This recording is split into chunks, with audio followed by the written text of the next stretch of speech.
नमस्कार, जय माता दी। मन्नू जिंदगी यूट्यूब चैनल में आप सभी का स्वागत है। आज हम आपको सठ तिला एकादशी की व्रत कथा सुनाते हैं। सठ तिला एकादशी का व्रत है जो माघ मास के कृष्ण पक्ष में आता है।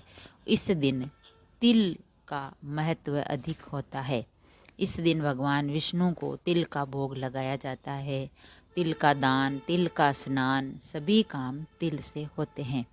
तो सठ तिला एकादशी का व्रत है वो 25 जनवरी को है और इस दिन व्रत करने से हमें बहुत ही पुण्य मिलता है और कथा सुनने से।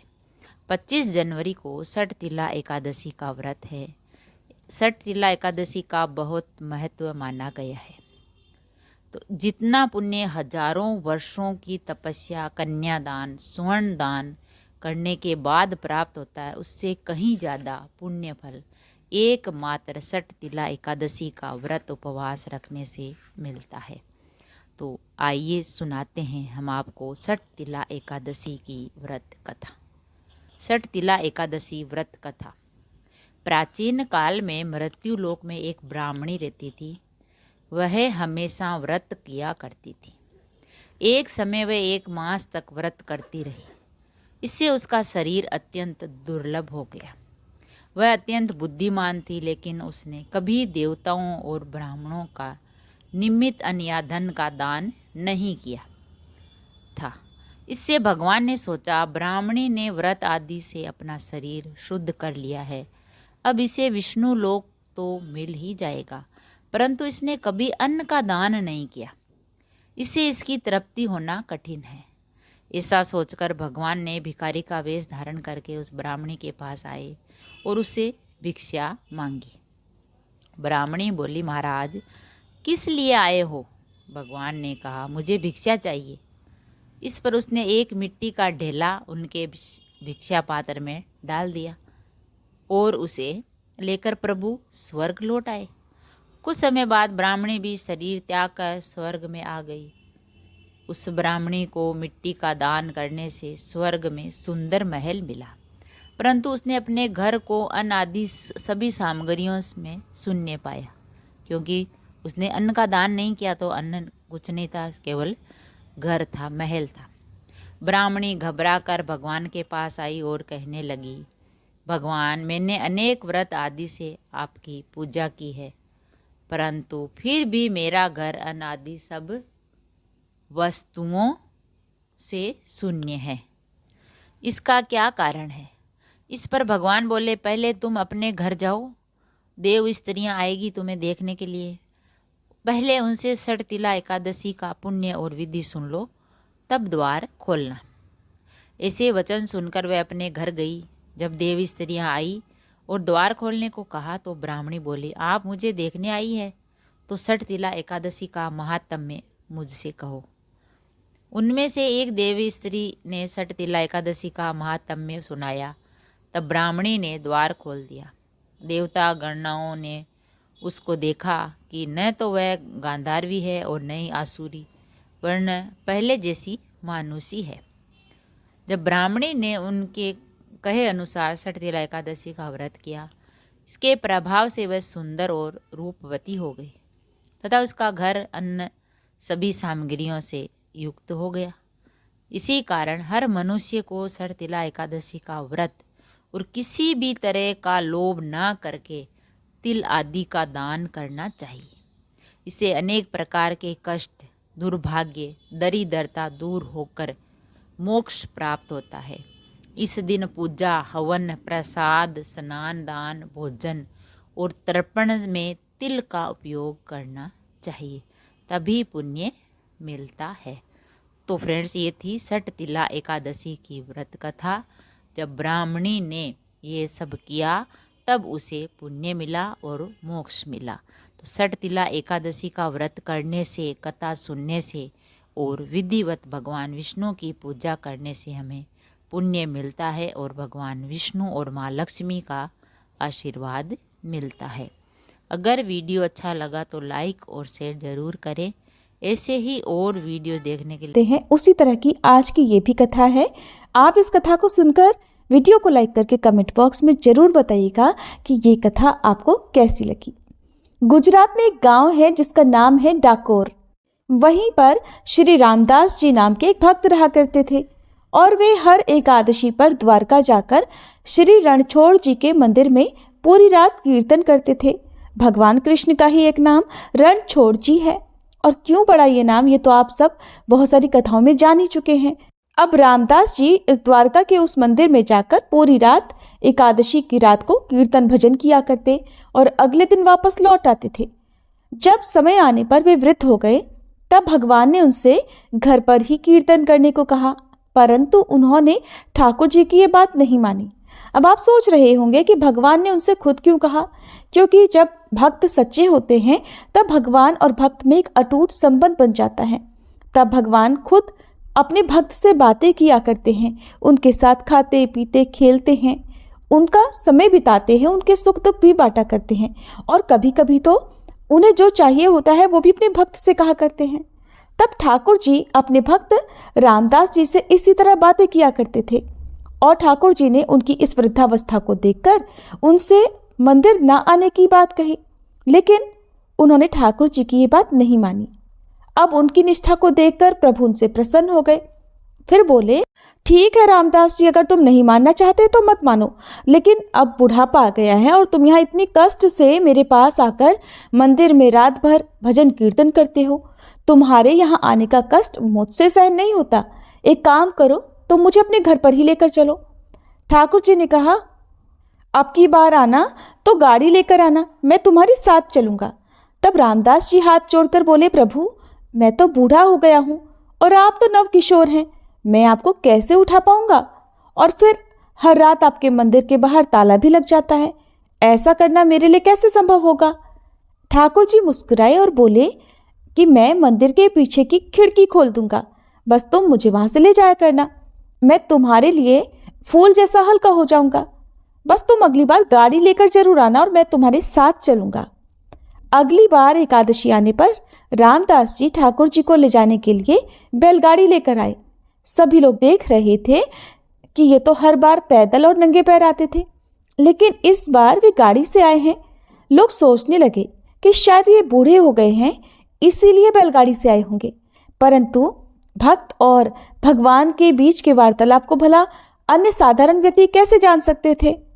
अब रामदास जी मंदिर के पीछे गए जहां ठाकुर जी ने पहले से ही खिड़की खोल रखी थी। ठाकुर जी ने अपना पूरा श्रृंगार और गहने भी धारण कर रखे थे। अब उन्होंने रामदास जी से कहा, रामदास मुझे अपने साथ लेकर चलो। तब रामदास जी ने कहा कि प्रभु पहले आप ये सारे गहने उतार कर रख दीजिए, ये सब आपके पुजारियों के काम आ जाएगा और मुझे तो वैसे भी आपको ले जाने में बहुत डर लग रहा है, कृपया आप अपने आभूषण तो यहीं छोड़ दीजिए, ये बहुत कीमती है। भगवान ने अपने भक्त के कहने पर सारे आभूषण उतारकर मंदिर में फैला दिए। इसके बाद उन्होंने कहा, अब मुझे अपनी गोदी में ले लो। अब तो ठाकुर जी फूल जैसे हल्के हो गए। रामदास जी ने उन्हें बड़े स्नेह के साथ गोद में उठाया और बैलगाड़ी में बिठा लिया और फिर वे डाकोर की ओर चल पड़े जहां वो रहा करते थे। इधर जब रणछोड़ जी के पुजारियों ने अगले दिन मंदिर खोला तो देखा कि मंदिर में हर जगह आभूषण फैले हुए थे। कहीं पर हार पड़ा था, कहीं पर नथनी पड़ी थी, कहीं पायल पड़ा था। ठाकुर जी जितने जितने आभूषण पहना करते थे वो सारे के सारे आभूषण मंदिर में हर जगह फैले हुए थे। बस नहीं थे तो केवल ठाकुर जी की मूर्ति वहां से गायब थी। अब उन्होंने मंदिर की खुली हुई खिड़की देखी तो समझ गए कि जरूर वो बैलगाड़ी वाला भक्त ही ठाकुर जी को ले गया होगा। अब तो सभी पुजारी घोड़ों पर सवार होकर और भाला बर्छी लेकर ठाकुर जी को ढूंढने निकल पड़े। आखिरकार थोड़ी दूर जाने पर उन्होंने रामदास जी को ढूंढ लिया और वे उनका पीछा करने लगे। अब रामदास जी ने ठाकुर जी से कहा, जो कि उनकी बैलगाड़ी पर उनके साथ सवार थे, प्रभु ये तो हमारा पीछा कर रहे हैं, अब हम क्या करें? पास में ही एक तालाब था। ठाकुर जी ने रामदास जी से कहा कि मुझे इस तालाब में छुपा दो। रामदास जी ने ठाकुर जी को तालाब में छुपा दिया। अब ठाकुर जी के पुजारी उन्हें ढूंढते हुए रामदास जी के पास आए और उनसे ठाकुर जी के बारे में पूछने लगे। जब रामदास जी ने कुछ नहीं बताया तो वे उन्हें भालों से मारने लगे। इधर ठाकुर जी को ढूंढते ढूंढते जब पुजारियों की नजर तालाब की तरफ पड़ी तो वहां से उन्हें खून बहता हुआ दिखाई दिया। वे सभी भागते हुए तालाब की ओर गए। उन्होंने देखा कि ठाकुर जी जल में खड़े थे और उनके शरीर पर भालों के घाव थे जिनसे खून निकल रहा था। पुजारियों ने ठाकुर जी से वापस चलने को कहा तो ठाकुर जी ने उनसे कहा कि तुम जैसे निर्दयी लोगों के साथ मैं वापस नहीं चलूंगा, मैं तो रामदास जी के साथ ही जाऊंगा। पुजारियों ने ठाकुर जी से कहा, प्रभु, आपकी वजह से जो धन राशि मिलती है उसी से तो हमारा जीवन चलता है। ठाकुर जी ने उत्तर दिया, बस धन की ही बात है ना, रामदास जी तुम सबको मेरे वजन के बराबर सोना दे देंगे। सारे पुजारी ये सुनकर खुश हो गए और इस प्रस्ताव पर राजी हो गए। ये सुनकर अब रामदास जी प्रभु से कहने लगे, प्रभु, एक तो आपने मुझे वैसे ही पिटवाया और अब कह रहे हो कि मैं इन्हें सोना दे दूं। अरे मेरे पास सोना कहाँ है, मैं तो बहुत ही गरीब हूं। तब प्रभु ने सबको डाकौर चलने को कहा। रामदास जी आगे आगे ठाकुर जी को बैलगाड़ी में लेकर चले और ठाकुर जी के पुजारी अपने घोड़ों पर उनके पीछे पीछे चल रहे थे। डाकौर पहुंचने के बाद ठाकुर जी ने रामदास जी से कहा कि अब एक तराजू लेकर आओ और उसकी एक तरफ सारा सोना रख दो और तराजू की दूसरी तरफ स्वयं ठाकुर जी खुद बैठ गए। तब रामदास जी ने कहा, प्रभु, हमारे पास तो सोना है ही नहीं। ठाकुर जी ने कहा, तुम्हारी पत्नी की एक छोटी पतली सी नथ सोने की है ना, उसे लेकर आओ, मैं उसी में तुल जाऊंगा। अब जैसे ही रामदास जी ने वह सोने की नथ तराजू के दूसरे पलड़े में रखी तो वो भारी हो गया। अब ठाकुर जी ने अपने पुजारियों से कहा कि सोना तो मेरे वजन से बहुत ज्यादा है, लेकिन रामदास जी उदार हैं, तुम ये सारा सोना लेकर चले जाओ। पुजारियों ने देखा तो उनसे कहा, प्रभु, आप हमारे साथ ऐसा मत कीजिए। ठाकुर जी ने उत्तर दिया, मैं रामदास जी को छोड़कर कहीं नहीं जाने वाला हूं। तब प्रभु ने अपना दूसरा स्वरूप प्रकट किया और अपने पुजारियों को साथ ले जाने के लिए दे दिया। अब श्री रणछोड़ जी रामदास जी के घर में ही विराजे। तो ऐसे होते हैं भक्त और भगवान के संबंध। जब भक्त सच्चे मन से ठाकुर जी को ही अपना सब कुछ मान लेता है तो भगवान जाने क्या क्या कर बैठते हैं। जैसे ठाकुर जी ने अपने भक्त के शरीर पर पड़ी चोट को अपने ऊपर ले लिया। रामदास जी भगवान को एक डाकू की तरह लूट कर लाए थे, इसीलिए उनके गांव का नाम डाकौर पड़ा। और आज श्री रणछोड़ भगवान को इस घटना की याद में पट्टी भी बांधी जाती है। सभी मिलकर प्रेम से बोलिए, श्री रणछोड़ भगवान की जय। अब सुनिए आज का अध्याय। श्री सूत जी कहते हैं, तब से लेकर वह स्थान तीनों लोकों में उत्तम तीर्थ के रूप में विख्यात हो गया, जो धर्म, अर्थ, काम और मोक्ष चारों पदार्थों को देने वाला है। जो मनुष्य श्रद्धा युक्त मन से वहां रहकर मृत्यु को प्राप्त होता है, वह अगर पापाचारी भी हो तो भी मोक्ष को प्राप्त होता है। कीट, पक्षी, पतंग, पशु और मृग आदि जितने जंतु हैं वे भी वहां मरने पर निश्चय ही भगवान शिव के लोक में जाते हैं। जो श्रद्धा से पवित्र किए हुए मन के द्वारा वहां स्नान करते हैं वे स्वर्ग लोक में जाते हैं। फिर विश्वामित्र मुनि ने उस तीर्थ का उत्तम महात्म्य देखकर कुरुक्षेत्र छोड़कर वहीं निवास किया और अन्यान्य शांत स्वभाव वाले मुनि भी दूसरे दूसरे तीर्थों का त्याग कर बहुत दूर दूर से वहीं पर आ गए और वहीं आश्रम बनाकर रहने लगे। इस प्रकार उस तीर्थ के प्रभाव से सभी मनुष्य स्वर्ग को जाने लगे। तब कोई भी न यज्ञ करता था, न व्रत, न दान देता था और न दूसरे किसी तीर्थ का ही दर्शन करता था। केवल उसी एकमात्र तीर्थ में एकाग्रचित्त होकर लोग स्नान करते और फिर उत्तम विमान पर चढ़कर स्वर्गलोक में चले जाते थे। उस समय स्वर्गलोक मनुष्यों से भर गया। श्रेष्ठ देवताओं से स्पर्धा करने वाले मनुष्यों द्वारा स्वर्ग को भरपूर हुआ देखकर संवर्तक वायु ने देवराज इंद्र की आज्ञा पाकर पृथ्वी तल पर स्थित उस हाटकेश्वर क्षेत्र को चारों ओर से धूल से ढक दिया। इस प्रकार वह तीर्थ भूमि केवल स्थल मात्र रह गई। इसके बाद सभी तरफ यज्ञ आदि सत्कर्म होने लगे, जो कि बहुत समय से रुके हुए थे। फिर पाताल से नागलोक, बिल के मार्ग से मर्त्यलोक में आते, पृथ्वी पर सभी ओर घूमते और यहाँ के भोगों का इच्छा अनुसार भोग करके फिर उसी मार्ग से अपने निवास स्थान को लौट जाया करते थे। इससे वह स्थान इस पृथ्वी पर नागबिल के नाम से विख्यात हुआ। एक समय वज्र के द्वारा वृत्तासुर का वध करने से इंद्र को ब्रह्म हत्या लग गई। तब उनको इसका बड़ा दुख हुआ। इस प्रकार दुख को प्राप्त हुए इंद्र एक पर्वत पर चढ़कर मृत्यु का निश्चय करके वहां से अपने शरीर को नीचे गिराना ही चाहते थे कि तभी आकाशवाणी हुई, इंद्र, ऐसा दुस्साहस ना करो। इस पाप से शुद्ध होने के लिए सावधान होकर इस उपाय को सुनो। हाटकेश्वर क्षेत्र में जहां भगवान शिव स्वयं विराजमान है, वहां जाओ और वहां जिस बिल के मार्ग से नाग लोग इस पृथ्वी पर आते जाते हैं, उसी मार्ग से तुम भी पाताल में प्रवेश करो और वहां पाताल गंगा में स्नान करके हाटकेश्वर महादेव की पूजा करो। इससे तुम अवश्य ही पाप से मुक्त हो जाओगे। ये आकाशवाणी सुनकर देवराज इंद्र शीघ्र ही उस क्षेत्र में गए और नागबिल के मार्ग से पाताल में प्रवेश करके वहां की गंगा में स्नान किया।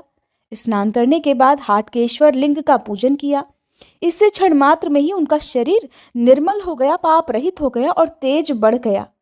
उसी समय ब्रह्मा विष्णु आदि सब देवता वहां आए और अत्यंत प्रसन्न होकर पाप मुक्त इंद्र से इस प्रकार कहने लगे, देवराज, तुम ब्रह्मत्या से मुक्त होकर परम पवित्र हो गए हो, इसलिए आओ हम साथ ही स्वर्गलोक को चले। फिर सभी देवता स्वर्गलोक की ओर चले गए। इंद्र को फिर से देवताओं का राज्य प्राप्त हुआ और स्वर्ग में वृत्रासुर के मारे जाने से बड़ा भारी उत्सव मनाया गया। जो कोई मनुष्य एकाग्रचित्त होकर माघ के महीने में भक्ति पूर्वक इस प्रसंग का कीर्तन और श्रवण करता है, वह जरा मृत्यु से रहित परम धाम को प्राप्त हो जाता है। श्री सूत जी कहते हैं, फिर देवगुरु बृहस्पति जी ने इंद्र से कहा कि देवराज, पृथ्वी पर हिमालय नाम से विख्यात एक पर्वत है। उसके 3 पुत्र हैं, मैनाक, नंदीवर्धन और रक्तश्रृंग। उनमें से तीसरे पुत्र रक्तश्रृंग को लेकर आओ और उसी के द्वारा नागलोक के इस बिल को भर दो। बृहस्पति जी का ये वचन सुनकर इंद्र हिमालय पर्वत पर गए। वहां उन्होंने हिमाचल से उनके पुत्र को मांगा। हिमाचल ने उनकी आज्ञा शिरोधार्य की और पुत्र को उनके साथ जाने की आज्ञा दे दी। तब रक्तश्रृंग बोला, पिताजी, मेरे दोनों पंख तो इन्हीं इंद्र ने काट डाले हैं, इसलिए अब मुझ में यहाँ से जाने की शक्ति नहीं है। ये मुझे ले जाने का विचार छोड़कर कोई दूसरा उपाय सोचें। इंद्र बोले, रक्तश्रृंग, मैं तुम्हें अपने हाथों पर रखकर ले चलूंगा। वहां भी तुम्हारे ऊपर हरे भरे शोभा संपन्न वृक्ष ही उत्पन्न होंगे। तुम्हारे सब और पुण्य तीर्थ और देव मंदिर बनेंगे, मुनियों के आश्रम बनेंगे। उस भूमि में पापी पुरुष भी तुम्हारा दर्शन पाकर तृप्त हो जाया करेंगे। इसलिए तुम मेरे साथ शीघ्र चले चलो। यदि आनाकानी करोगे तो इसी वज्र से तुम्हारे सैकड़ों टुकड़े कर दूंगा। देवराज की बात सुनकर रक्तश्रृंग डर गया और सहसा वहां जाकर उस नागबिल में घुस गया। इस प्रकार हिमवान कुमार रक्तश्रृंग को उस बिल पर बिठाकर इंद्र ने कहा, तुम मुझसे कोई वर मांगो।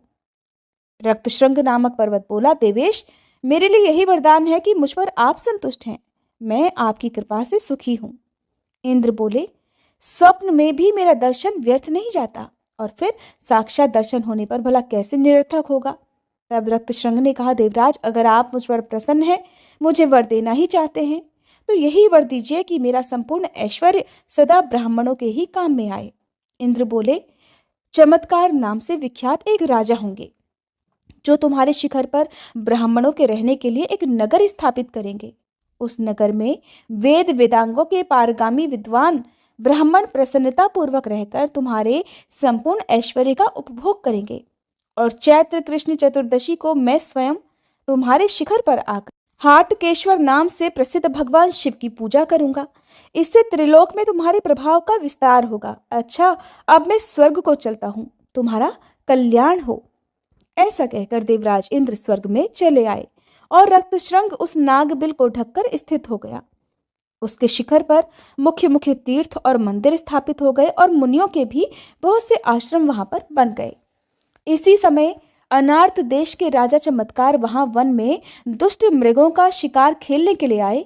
उन्होंने देखा, कुछ दूर पर एक वृक्ष के नीचे एक हिरनी स्थिर होकर खड़ी है और निर्भय होकर अपने बच्चे को दूध पिला रही है। उसे देखकर राजा ने कान तक धनुष को खींचा और उसके मर्म स्थान पर बाण का प्रहार कर दिया। उस बाण से घायल होकर वह हिरनी व्यथा से पीड़ित होकर चारों ओर देखने लगी। इतने में ही थोड़ी दूर पर धनुष धारण किए राजा को देखकर वह कहने लगी, राजन, ये तुमने बड़ा अनुचित कार्य किया। जो कि छोटे बच्चे की माता मुझ दीन हिरणी का वध किया। मैं अपनी मृत्यु के लिए इतना शोक नहीं करती जैसा कि इस दूध पीते दीन मृग छोड़ने के लिए मुझे दुख हो रहा है।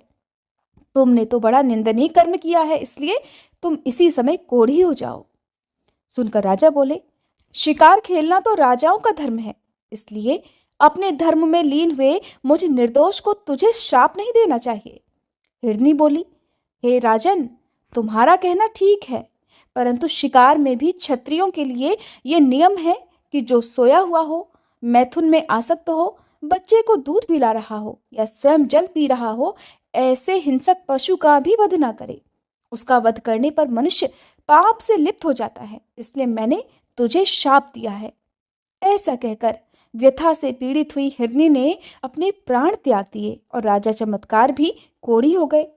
अपने शरीर को कोढ़ युक्त देखकर दुखी हुए राजा ने अपने सेवकों को बुलाकर कहा कि अब मैं तब तक तपस्या और भगवान शिव की पूजा करूंगा जब तक कि मेरे इस कुष्ठ रोग का सर्वथा नाश न हो जाए। ऐसा कहकर उन्होंने अपने सभी सेवकों को वहां से विदा कर दिया। श्री सूत जी कहते हैं, फिर राजा चमत्कार तपस्या में लीन होकर भिक्षा का अन्न नियमित आहार करते हुए प्रभास आदि संपूर्ण क्षेत्रों में घूमने लगे, परंतु उन्हें कहीं भी कोई भी ऐसा मंत्र, औषधि या तीर्थ नहीं प्राप्त हुआ जिससे उनका रोग भली भांति दूर हो जाए। इससे राजा के मन में अब बड़ा वैराग्य हुआ और वे अपने मन और बुद्धि को वश में करके उस पुण्य क्षेत्र में अकेले ही रहने लगे। वे अपने आप गिरे हुए सूखे पत्ते चबाते और रात में धरती पर ही सोते थे। मद और अहंकार उन्हें छू भी नहीं पाते थे। फिर कुछ समय बाद उन्होंने तीर्थ यात्रा के लिए जाने वाले बहुत से श्रेष्ठ ब्राह्मणों को देखा और उन सबको विनीत भाव से प्रणाम करके कहा, हे ब्राह्मणों, मैं अनर्त देश का सूर्यवंशी राजा हूँ। मेरा नाम चमत्कार है और इस समय मेरे सारे शरीर में कोढ़ फैल गया है।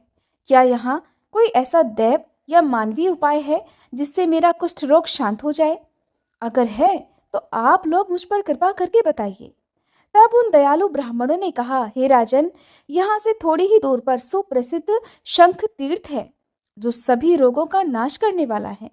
जो मनुष्य रोगग्रस्त, काने, अंधे, मूर्ख, किसी अंग से हीन या अधिक अंग वाले, कुरूप और विकृत मुख वाले हैं, वे भी चैत्र मास के कृष्ण पक्ष की आदि तिथि अर्थात चैत्र पूर्णिमा को चित्रा नक्षत्र के योग में वह स्नान करके उपवास करने पर उसी क्षण रोग से मुक्त हो जाते हैं।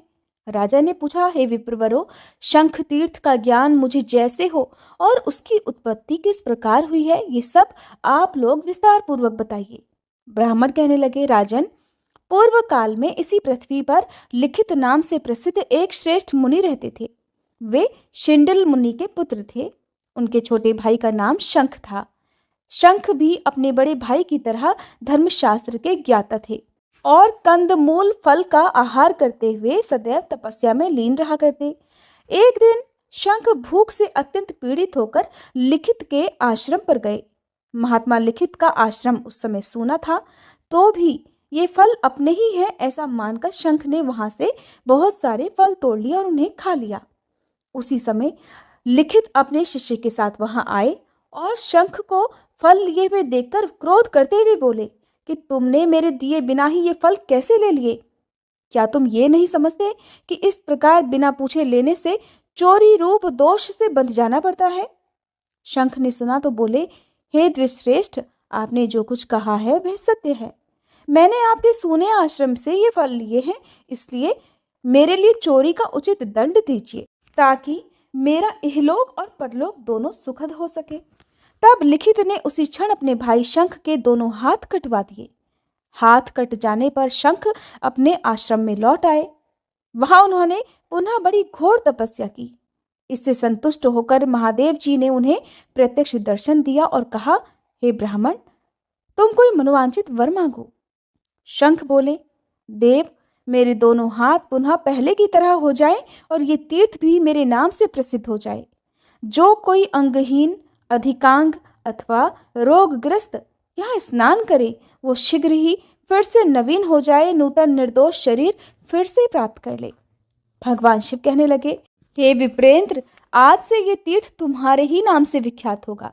चैत्र मास के शुक्ल पक्ष में जब चंद्रमा चित्रा नक्षत्र पर स्थित हो, उस समय जो कोई भी कम या अधिक अंग वाले मनुष्य यहाँ आकर स्नान करेंगे, वह सोने के समान गौर और सर्वांग सुंदर हो जाएंगे। उस दिन वहां श्राद्ध करने से पितर लोग उत्तम तृप्ति को प्राप्त होंगे। विप्रवर, आज चैत्र मास का शुक्ल पक्ष है। आज तीसरे पहर चंद्रमा का चित्रा नक्षत्र से योग हो जाएगा। उस समय उपवास पूर्वक भली भांति स्नान करने पर तुम्हारे दोनों हाथ तत्काल पहले की तरह सुंदर रूप से युक्त हो जाएंगे। ऐसा कहकर भगवान शिव अंतर्ध्यान हो गए और शंख मुनि ने कुतप काल अर्थात दिन के तीसरे पहर में स्नान किया। स्नान करते ही उनके दोनों हाथ पहले की तरह हो गए। हे राजन, इसलिए तुम भी चैत्र शुक्ल पक्ष में जब चंद्रमा चित्रा नक्षत्र पर स्थित हो, उस तीर्थ में स्नान करो। इससे तुम सभी रोगों से मुक्त हो जाओगे और इसमें तनिक भी संदेह नहीं।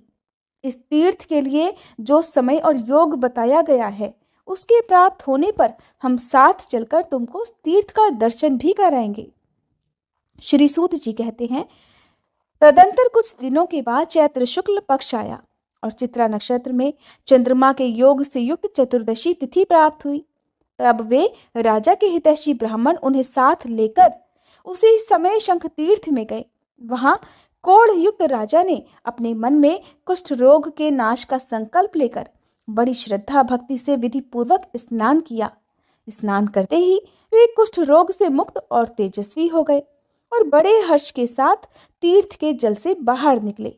फिर उन ब्राह्मणों को प्रणाम करके राजा ने हाथ जोड़कर कहा, हे विप्रवरो, आप लोगों की कृपा से ही मैं इस कुष्ठ रोग से मुक्त हुआ हूँ। अब मैं राज नहीं करूँगा, इसी तीर्थ में रहकर सदा उत्तम तप करूँगा। ये राज्य, देश, हाथी, घोड़ा और जो भी कुछ वैभव मेरे अधीन है, वह सब मुझ पर अनुग्रह करने के लिए ही कृपा पूर्वक आप लोग ग्रहण कीजिए।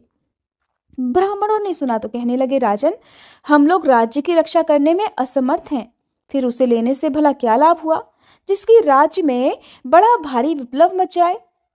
पूर्व काल में जमदग्नि नंदन परशुराम ने 21 बार इस पृथ्वी को क्षत्रियों से हीन करके हम ब्राह्मणों को सौंप दिया था, परंतु बलवान क्षत्रियों ने फिर समस्त ब्राह्मणों का तिरस्कार करके अनायास ही बार बार इसे छीन लिया था। राजा ने कहा, विप्रवरों, मैं तपस्या में लीन होकर भी आप लोगों की सदा रक्षा करता रहूंगा, इसलिए इस कार्य में आप लोगों को किसी प्रकार का कोई भय नहीं मानना चाहिए। ब्राह्मण बोले, राजन, यदि आपके मन में हमें कुछ देने की दृढ़ श्रद्धा है, तो इस महापुण्यमय क्षेत्र में एक श्रेष्ठ नगर का निर्माण कराकर उसे दे दें। वह श्रेष्ठ नगर 4 दीवारी और खाई से घिरा हुआ हो, जिससे हम वहां सुखपूर्वक रहें और तीर्थ स्नान किया करें।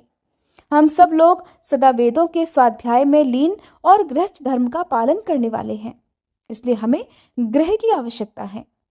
ये सुनकर राजा ने बहुत अच्छा कहकर उनकी आज्ञा स्वीकार की और उस स्थान में एक बहुत बड़े उत्तम नगर का निर्माण कराया। नगर के चारों ओर ऊंची ऊंची 4 दीवारी और गहरी खाई तैयार की गई। उस मनोहर नगर की लंबाई और चौड़ाई 1 कोस की थी। इस प्रकार उत्तम नगर का निर्माण हो जाने पर उन राजा ने ब्राह्मणों के पैर धोए और जो जैसी जैसी योग्यता वाले थे, उन्हें वैसे ही गृह शास्त्रोक्त विधि से दान कर दिए। हरे कृष्णा। आज के अध्याय में बस इतना ही। इसके आगे का वृतांत आप सभी अगली कथा में जरूर सुनिएगा।